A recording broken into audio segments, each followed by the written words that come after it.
On today's episode of the Grind Hours podcast, well, it's really a continuation of the podcast that you heard just a few hours ago. The way that I'm doing it, the reason why I'm doing it this way is I'm taking a little bit of a vacation here. From the time that you're hearing this podcast until the end of this week, I'm going to Maryland. So I'm taking a couple days off, going to the beach with my family, and I know there's a hurricane in the mix there, so we're going to be keeping an eye on that. But I'm going to be going dark for a little while. Then I'm going to be celebrating my birthday at the beginning of next week. So the next time you're going to hear from me after this podcast is going to be August 18th. I'm coming back. I'm also starting grad school in that period of time at Iona. So a lot of things happen at the beginning of August here, so taking a little bit of a break.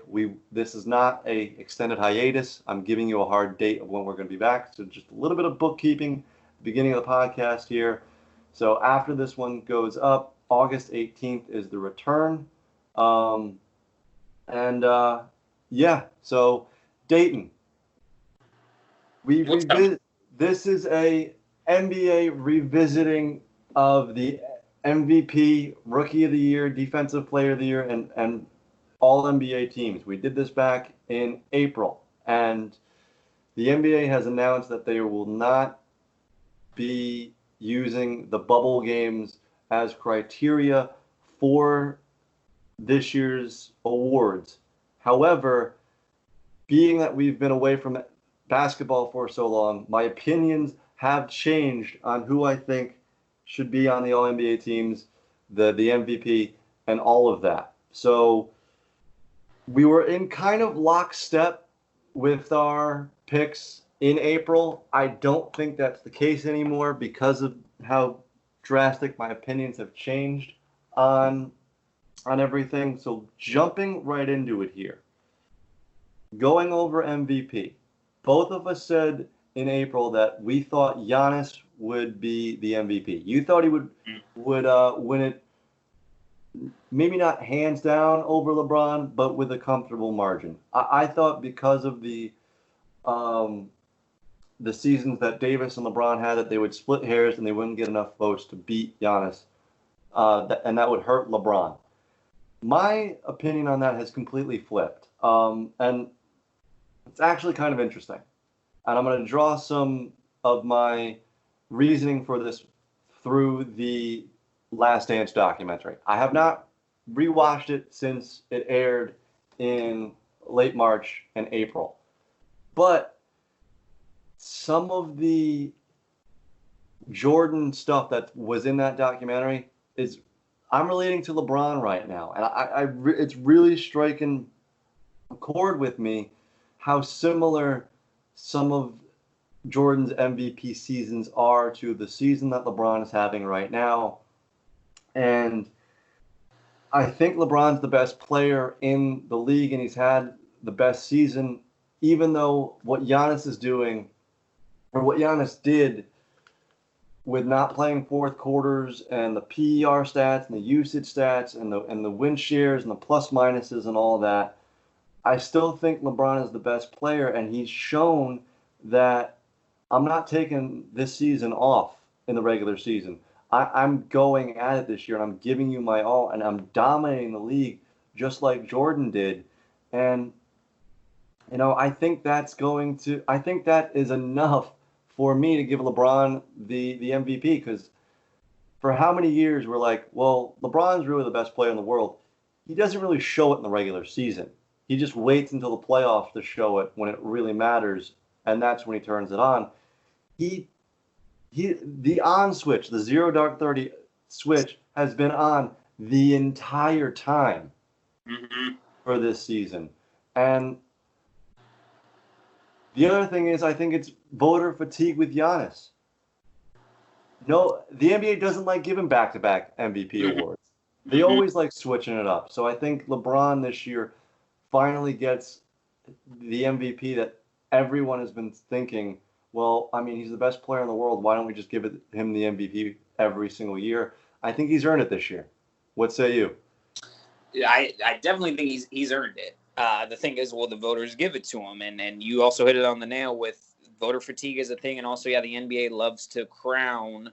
And I mentioned in the last pod, we saw it with Derrick Rose, saw it with Steve Nash back in the day, saw it with Kevin Garnett. These guys will win MVPs even if they didn't completely have the best overall season because of how good they played. And a lot of the times that's on both ends of the floor, like we see with Giannis. But it's how they played and the narrative that is driven during the season. This new guy, it's quote unquote new guy, finally coming into his own, is what we saw with Giannis when he won the MVP. Oh, this is the player we had been telling you guys about. This is the Giannis we said would dominate the league, would be the second best player on planet Earth, and he's looking like that so far. So, but you're right. Not a lot of teams like to vote. But when it comes to legendary players like LeBron, like a Kobe, voting back-to-back MVPs is very doable. Giannis isn't quite there. But with LeBron, obviously he's had MVPs in the past. He's had 4, and they could very easily give him his 5th one. But if they're not counting any of the bubble games, we got to look at what Giannis did in the regular season. I mentioned this in the last podcast we did back in April. PER of 31.71. Ridiculous. So great. Giannis also arguably the defensive player of the year this season. He's been fantastic. I mean, that whole Milwaukee Bucks team defensively is great, especially under Budenholzer. And he's also 3rd in scoring. He's averaging almost 30 points per game, shooting 55% from the floor, and he ranks out of all eligible 66th in minutes. He only plays 31 minutes per game. We had this conversation where it's like he's dominating games and the Bucks are stomping people, so he doesn't have to play the fourth quarter. And if he did, the numbers would be even more ridiculous and video game-esque and cheat codes. But I get how great it is, and it's and I said this on the podcast that we did in April. It's kind of like the Harden and Westbrook ordeal from a couple of years ago. In 2016, where it's like, well, what do you value more?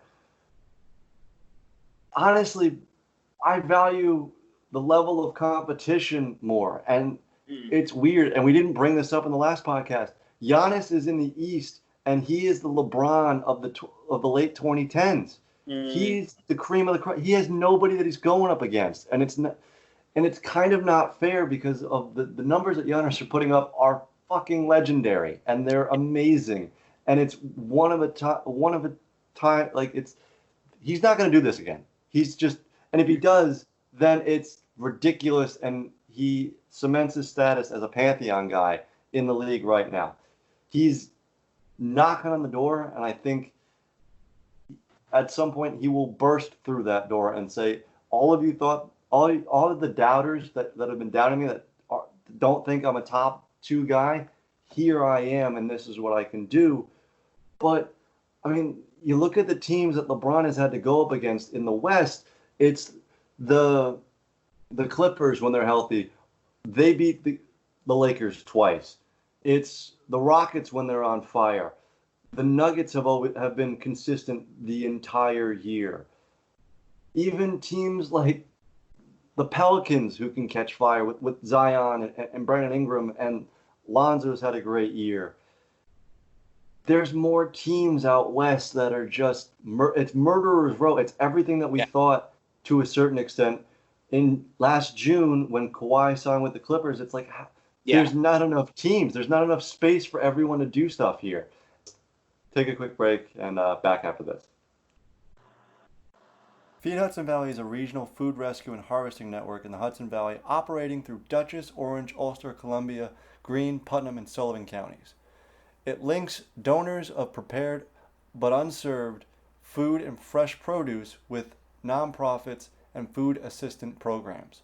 Through an app-assisted network of food donors, volunteers, and feeding agencies, Feed Hudson Valley facilitates the harvesting, processing, and distribution of locally grown or produced agricultural products, self-stable food donations, and prepared nutritious foods.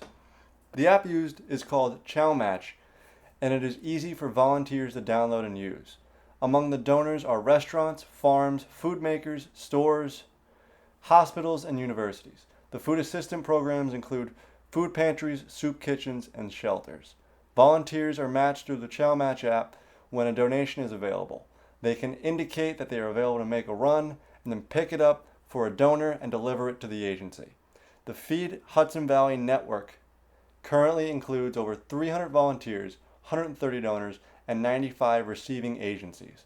Last year, on average, Feed Hudson Valley rescued and redirected over 12,000 pounds of food each month. Feed Hudson Valley could use more donors and volunteers. To learn more and sign up, visit feedhv.org. Again, that's feedhv.org. One more time, spelled out, feedhv.org. Now back to the podcast. All right, to continue the conversation that we had at the end of the last block, I think it's extremely interesting that we both said Giannis in April. And now in August, we are both saying LeBron for MVP. So the layover has got us both thinking in the same direction. And honestly, I'm amazed by that. Really, I didn't think that was going to be the case. I still thought you were going to be staying pat with Giannis. Anybody else says Coach of the year. Yeah. Coach of the year is interesting. Obviously the co-coaches were just announced, and it was Mike Budenholzer for the Milwaukee Bucks, and it not Nick Nurse, who I'll let you go first. Tell me who you think Coach of the year is. I think it's Nick Nurse. I think it's Nick Nurse too. Okay, cool. Yeah. Because it went to Budenholzer and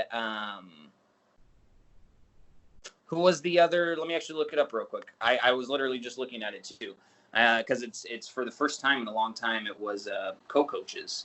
But I know Budenholzer won it for sure. And did they give it to Doc? Billy Donovan, of course, for the Thunder. Oh, that's a bunch of that's grade A horse shit, man. That is so. Yeah. I can understand why Billy Donovan would get some votes, but to win Coach of the Year, both of them. They've had good years, and they've been aided. Like, I agree. Billy Donovan probably should have been the third coach in the Coach of the Year voting because of the season that the Thunder have had.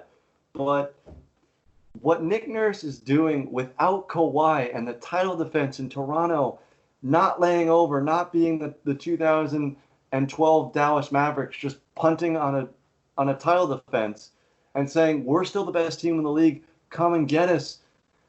That can't be overstated. He's done an incredible job. That is such a travesty. And I know 99% of the NBA fans are not going to give a shit in a couple of years who the 2020 Coach of the Year was.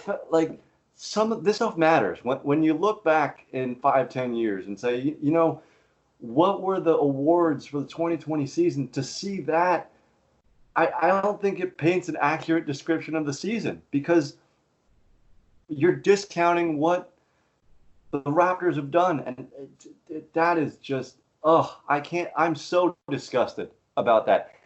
And again, the seasons that they've had, they're worthy to be nominated and they're worthy to get votes, but come on, man. Highway to me.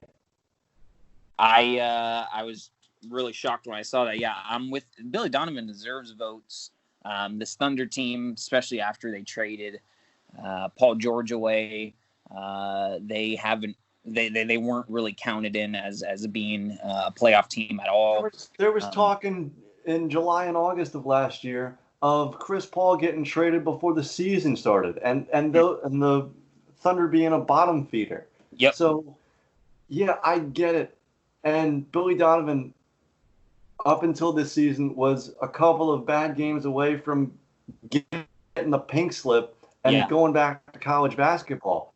So, but to go for he's going to get another job in the NBA because of this. Yeah. A lot of the credit for OKC's success, personally, I think, should go to Chris Paul and Shai Gilgeous-Alexander. Both of those have played and Gallinari. Yeah, Gallinari has played the fantastic basketball that we saw in the past by him. Steven Adams continues to be one of the best rebounders in the league, and that helps out the team a lot too. So honestly, I think that trade from Westbrook, even though I couldn't tell you if they'd be better or worse before or after that trade with both Paul George and Russell Westbrook going out, but I think that the chemistry overall is a little bit better than we've seen. And that attributes a lot to when Chris Paul is happy in his situation and he's playing well, you're going to get one of the best teammates in the league. When he's disgruntled and angry and whatnot, then that's when you start to have some mishaps that you kind of saw in Houston. But with this OKC team, he's viewed as a mentor. He's viewed as the arguably the best player on that team, especially by his teammates. And when he's in that mode and in that groove that he is with this team, he's going to be playing some of the best basketball. And then, of course, you have the other supporting cast around him, uplifting him. So I think a lot more of the credit goes to those guys than it does to Billy Donovan, even though he has done a fine job. But nothing about Billy Donovan really – because you can look at Mike Budenholzer and go, you know what? Ever since he's got to the Milwaukee team, they've been able to play at their best level, especially – He was the missing piece. Yeah, exactly. Yeah, he was the guy who needed to be there to tell these players how to get the most out of their skills, both on the offensive and defensive side of the ball. Right. And guess what? Newsflash. Coaching matters. Yeah. And you saw it with the Bucks. I mean, they should have beat the Celtics the year before Coach Bud got there. Yeah. Coaching matters. But what Nick, But yeah, Nick Nurse, what he's been able to do with that team, even with Kawhi, not a lot of people thought that the Raptors would go that deep in the playoffs. I didn't think so. Like, you look at him and you're like, okay, you got Serge Ibaka's pretty good, but you just kind of traded him from Orlando, who had him for like 20 minutes. So how good is Ibaka now?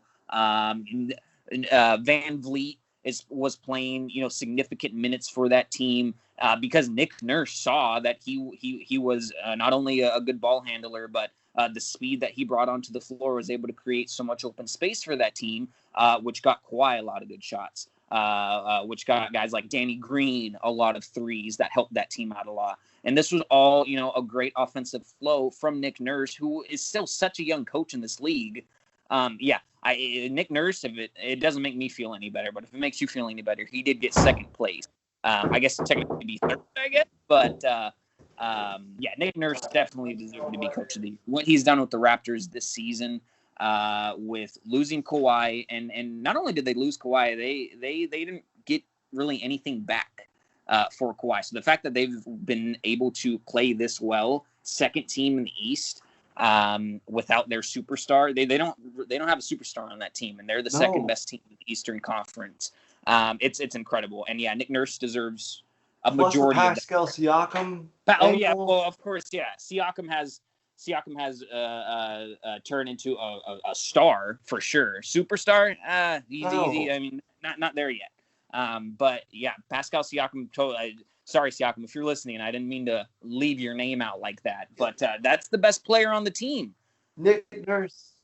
And the other reason why I like Nick Nurse so much is he is the only head coach in the entire league that has merch. Oh, really? He's got you haven't seen the double N hat that he was rocking? I'm gonna look it up right now. No. It doesn't look good, but he's the only head coach that has merch in the NBA. So that counts for me for something. You're right. That's not a great look. That doesn't look too. I was thinking of two capital N's. No, it's two lowercase N's. It just looks like an M, and it's black on black. I don't really like that. That is cool though. That's pretty awesome. The fact that he created merch, but all right, let's get out of here. We'll end with the all NBA teams, and then we'll end the pod. So back after this. A lot can happen in 7 minutes, and luckily, that's how long it takes me to tell a story. My name is Aaron Califato, and I'm the creator of 7-Minute Stories.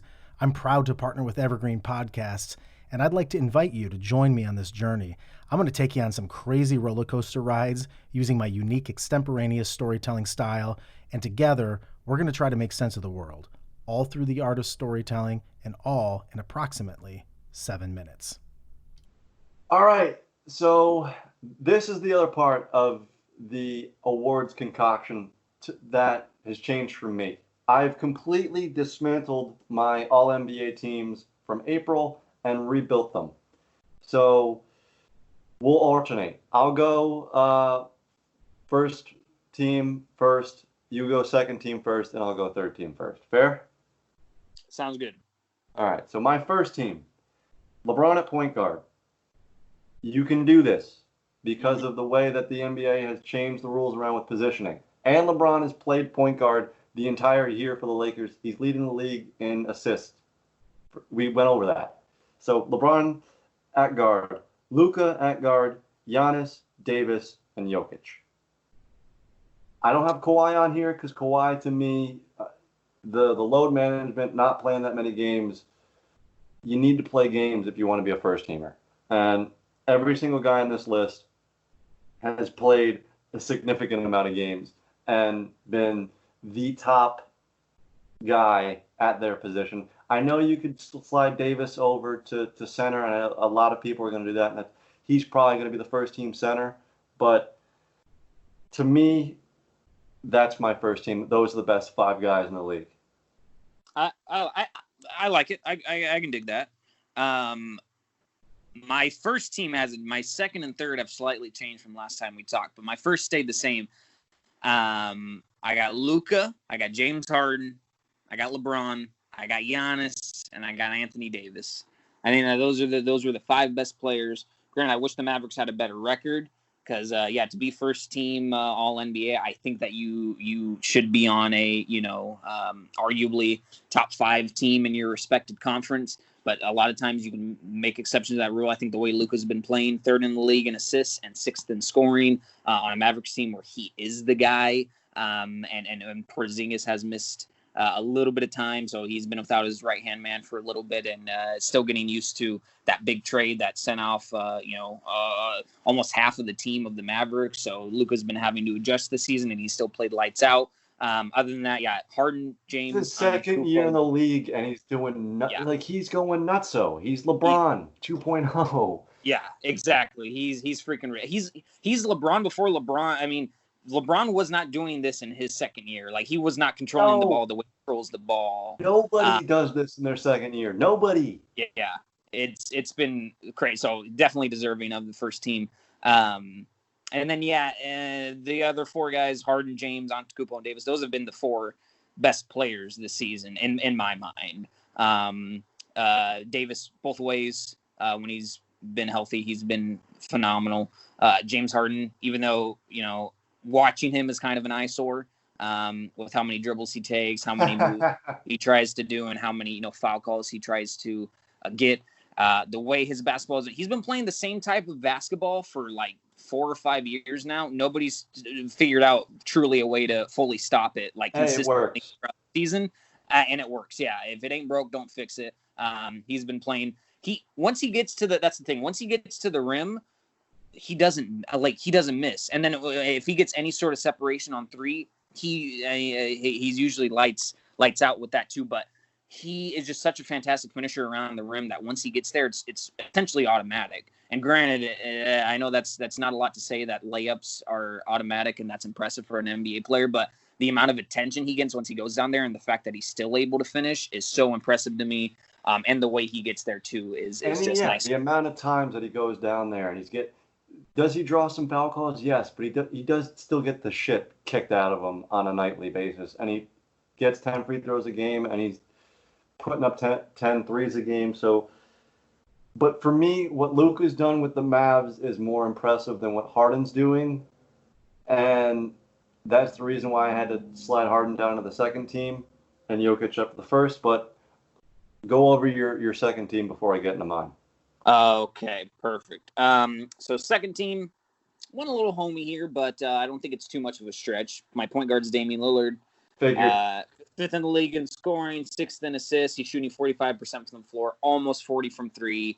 It's pretty darn good, if you ask me. I had Bradley Beal on my second All-NBA team to your dismay. And now that I, kind of looked into it, you're absolutely right. The Wizards are not a good team at all. And even though Bradley Beal has really been the only quality player on that team this season, he still doesn't deserve second team because of how bad his team is. So instead of Bradley Beal, I ended up putting Chris Paul on my second team. Okay.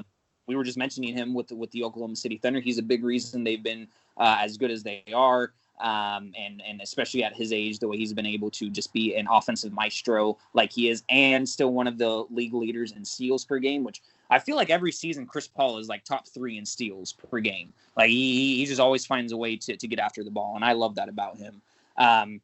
So Damian Lillard, Chris Paul, I got Kawhi Leonard, Pascal Siakam as my 2 forwards, and then Nikola Jokic as my center. Yeah, I like Pascal Siakam's game a lot. Granted, I know he's only 15th in scoring, but the way that he's able to also play defensively, it's not terrible at all. He's shooting 45% from the field with a lot of mid-range jump shots, which, of course, in the NBA isn't too common at all. So I like Siakam a lot on that Raptors team. He's the best player on the second best team in the East, and I think that deserves a lot of credit. So I put Siakam on my second team. And Jokic is pretty close to being first team, too. I'm glad you put him on your first team because, yeah, he's been, again, best player playing unorthodox and on the third best team in the best conference in the league. So Jokic definitely deserves a lot of credit for what he's done this season. He's also, for being a center, he averages 7 assists per game. And now that they're going to be playing him at guard, it seems a lot, that number will only continue to go up. He's got to get those turnovers down, but if we're not including the bubble games, then it doesn't matter in what we're talking about here. So, yeah, Jokic is my second team center. So what about you? If Jokic plays guard like 20 games next season or gets significant minutes at guard, the All-NBA teams are going to be impossible. It's going to be impossible to do any sort of positional All-NBA teams. So Siakam's actually not on any of my All-NBA teams. He is one of the schnubs that I didn't put on. And even though I talked him up with Nick Nurse's Coach of the Year candidacy, he's not. He didn't make my. There's 10 other players that are better than him in my eyes. So my guards are Lillard and Harden. I'm going with you with the homerism for Lillard. He's he consistently is one of the best guards in the league, and plus what he's done with that Portland team, keeping them afloat the entire year, being the sail that keeps the ship on the straight and narrow. He's automatic. He's going to be in the conversation every single year, and I think that needs to be rewarded. Plus the amount of minutes he plays per game. Yeah. The workload that he has to manage is immense. It's Westbrook-esque, even though they don't use him like what the Thunder did with Westbrook in 16. My guards are Kawhi and Brandon Ingram. I think Brandon Ingram is the most improved player in the NBA. He has finally started on the trajectory that everyone thought he was going to be coming out of college. He is still not Kevin Durant, but he is on that trajectory to become that type of player. And he has been the best player on a team that has had to scrap and fight for every single thing that they've gotten. And he was almost forgotten about in a lot of NBA circles. And to come back and put together an all-star season like he has, he, to me, is well deserving of this, and you're not going to change my mind about it. Kawhi, even though he's not played that many games, when he's on the floor, he's still a top 10 player in the league, and you can't knock him any lower than that, even though I think I did back in April. So Kawhi is my second forward, and my center is Joel Embiid. You kind of touched on it with the defensive part with Ben Simmons. I really like Embiid as a player, as a person. I think what he gives to Philly is a backbone, and he on nights is one of the most unstoppable people in the world. And I think he's the second best center. I mean, maybe you can say third if you want to classify Davis. Again, positions are murky in the NBA now. So he is one of the best centers in the league. And because I moved Jokic up to the first team, Embiid gets the slide into that spot at second team there. So third team, I have Chris Paul as my point guard. Like you said, everything you said with Paul, I agree with. He was thrown away. Everyone thought he wasn't going to stay. He says, I'm going to embrace this. I'm going to be a leader. I'm going to be a mentor. I'm going to be the guy that I know I can be and help this team get into the playoffs. And I mean, if anybody should thank him, Billy Donovan owes Chris Paul a lot of money because Paul has helped him, saved Billy Donovan's career in the NBA. And Chris Paul has shown he's still one of the best players in the league. You can't forget about him. And we've taken him for granted for so long now. I think towards the tail end of his Clipper career, he kind of got thrown out of the mix with all the guards that was coming up through the pipeline in the NBA. He said, no. I'm still good. Yes, he's been aided by some injuries to Curry and Clay and a couple of other guys, but he's a baller still, and that can't be denied. My second guard is Jimmy Butler. I think he's taken his role in Miami seriously, and he's the best closer in the league for what that's worth. If he gets the ball with less than 10 seconds, the ball is going in the basket no matter what. Ask any Net fan. He is public enemy number one when the game is close. And he's still one of the best defensive players in the league. He's a little underrated now. He was a little overrated at the beginning of his career, but he's a little underrated now. And he's the leader of one of the best teams in the league. When the season was still in the swing of things back in March, that team was taking charge and becoming one of the best teams in the league. And if we're going off of all pre-bubble games, that matters for something. My forwards, and I can do this, Ben Simmons and Jason Tatum. Ben Simmons, whether you like him not shooting threes or not, he is one of the most electrifying players in the league. I think fourth best defender in the league, definitely deserves an all first team all defense recommendation. It's kind of interesting, and I mean it's a podcast for another day. But the Simmons and Embiid, can you win with both of them on the floor at the same time? Does one need to go? Does one not need to go? He's a point guard that plays the dunker role sometimes for Philly, and he's taken a big step, I think, with the defense. I think that was a hole in his game, and he's battened down the hatches. He's kind of like Westbrook light. Remember, before the season shut down, they just put Westbrook on like an aircraft carrier, and he was taken off like a jet at times. And I think that's what Simmons brings to Philly as well. And then my last, Tatum, I mean, go watch the film in February and March. Name me a better player than Tatum. You can't. So that matters for something. He's coming into his own. And then center, Bam Adebayo. I think, and a lot of people are going to look at me a certain way, but All-Star season, really come into his own out of nowhere. He kind of disappointed last year out of Kentucky in his rookie year. He's Jokic light. He really is. Yeah. And I think that's his ceiling. He's not the three-point shooter that Jokic is, but he's got the vision at the center position. He's ferocious on the defensive end.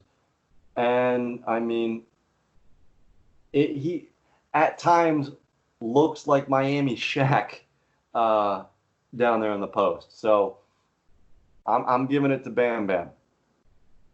I like so go over your third team. I think our third teams are completely different. I like go over yours one more time though.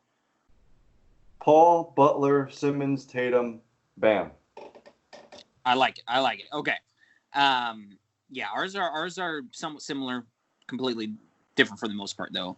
I flip-flopped with my list a lot too because I really wanted to put Jimmy Butler on here. I actually had him at one point, but I took him off. I'll just go over my honorable mentions real quick. Obviously, Jimmy Butler is one of them. If their teams weren't so bad, Devin Booker, Karl Anthony Towns, I definitely would like to somehow fit them into the All-NBA teams. No, stop. Those are Twitter players. Hold on. If the Timberwolves were anywhere near like the middle of the pack for the playoffs, I think Karl Anthony Towns deserves a nod there. But other than that, no, he's not even anywhere close. I just like to mention him. Paul George, Domantas Sabonis, Bam Adebayo. They're also a couple of my honorable mentions. But Sabonis is a good one.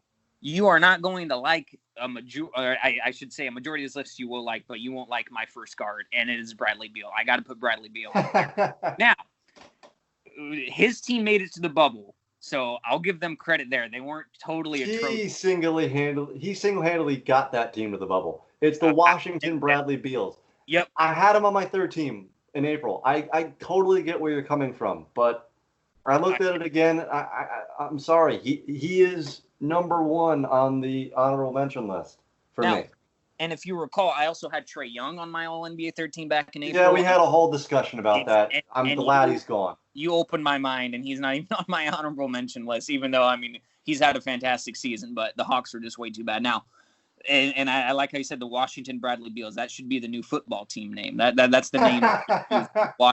That would be awesome, actually. But, no, I mean, come on. Second in the league in scoring while shooting 45. His shooting splits 45, 35, 84. That's pretty damn good, and he's been given the green light. It's not like he's taking less shots than he has in the past before, becoming more efficient. Dude. It is ridiculous. It's great. Now, his defense and that whole defense of the Wizards is trash. I mean, there's no going around that. But it's not like Bradley Beal doesn't try, and it's not like I think he's going to get a little bit better in that department. But offensively alone, I think he deserves a nod there, and yeah, he absolutely willed his team to the bubble. I wish we could see him play in the bubble, but it was smart of him to sit out if he were to damage that rotator cuff anymore, especially on a team that they're 7 games out of the playoffs right now. I don't think the Wizards are going to be in the playoffs at all. So, but shout out to him. I think he had a great season. Ben Simmons, I had to put him on here. I didn't have him anywhere on my list back in April. As a guard. As a guard, yeah, Ben Simmons. Sorry, okay. As a guard. So I have 3 guards and 2 forwards on my third team. Okay. Ben Simmons is my second guard. My third guard is Russell Westbrook. 27, 8, and 7. Those are really good, especially playing alongside. What's that? Recency bias. He was awful for the majority of the year. And you're absolutely right. I alluded to it. He took off like an aircraft carrier. They let him clear for launch the way that they did with the small ball. Yeah, yeah, you're right. I forgot about how bad he. But still sticking with it. I do think, I'm still sticking with it. I do think that he deserves a nod here. I mean, if you play alongside James Harden, you're still able to put up those numbers. Granted, it was a slow go for him. I think it's really impressive what he did. Jason Tatum, superstar of the Celtics. He's again, that's almost a kind of a recency bias too. He's been a little more consistent for the season, but from I think late January until the NBA shut down, he was the best player on the floor. Absolutely. Especially, I mean, his isolation game, it's just incredible. I would have never thought that he would be this good of an ISO player. I really thought he was going to be a slasher type guy coming in the NBA, where occasionally he would be able to get some one-on-one buckets, but his isolation has just improved so much. He's such a good offensive player. And then my other forward, averaging 24-6-4 on 46% shooting this year, Brandon Ingram. No doubt about it. You alluded to him earlier too. He deserves. I almost wanted to put him on my second team, but it was kind of hard for me to make room for him there. But he absolutely deserves to be on an All-NBA team. He's one of those players who has starting to turn into the player that we all thought that what he was going to be.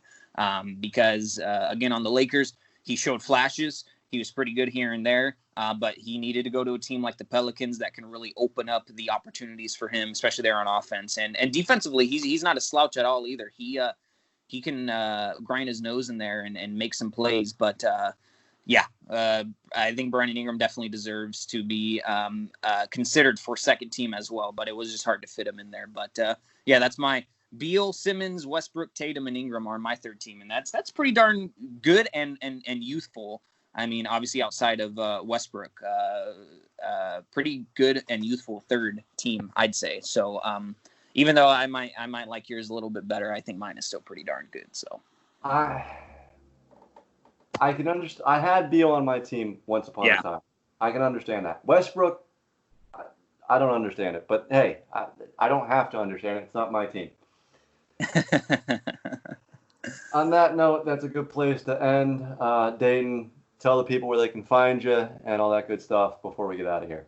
You can follow me on Twitter at Dayton_Brown_. I'm going to be tweeting a lot of basketball, NFL, college ball, baseball, all that good jazz. And again, still planning on starting an NFL-focused podcast early next year, right around the springtime. So just keep your eyes peeled for that. But follow me on Twitter. I keep up to date with everything there. So. And as always, it was awesome to be on this podcast. Thanks for having me, Joe. Invitation's always open, my man. Whenever you want to talk, the outlet is here. On this side of the coin, jdatasports.blogspot.com. The COVID in between the pinstripes will go on as long as the Yankees are playing. Hopefully, they actually finish the 60-game season. I also have a couple of pieces, a Jamal Adams piece. I'll actually tease it this time. I have a Jamal Adams piece, a farewell to Jamal Adams as a Jet fan piece coming out. And another one that I want to keep close to the vest, and I don't want to tease anything. But, as I alluded to at the beginning of this podcast, I'm taking a little bit of a summer break, and I will be back on August 18th. There's a lot of things happening from now and until then, so I need a little bit of a refresher. Please stay with the podcast. July was the best month of the pod by far in the history of the podcast. So thank you so much for that. Continue to love and support. Share this podcast with anybody who you seem fit. Download the podcast. If you're on iTunes, please give us a review. And it's closing time. You don't have to go home, but you can't stay here. See you in the middle of August.